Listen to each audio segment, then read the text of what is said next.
Hi, in this video I will show you how to make Instagram private account to public account.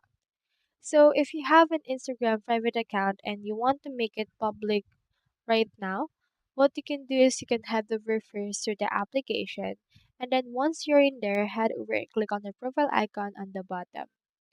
Now from in there you should be able to see this. So as of right now, I'm currently on public, but if you want to change it, first things first, you need to make sure that your professional dashboard is actually not activated.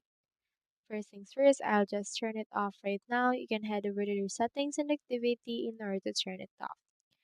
Next thing is to head over to the three lines, scroll down, and then from in there, you should be able to see in here the account type. So in here, just scroll on until you can find it. But if on some cases that you cannot find it, what you can do is you can head over and find the account privacy itself.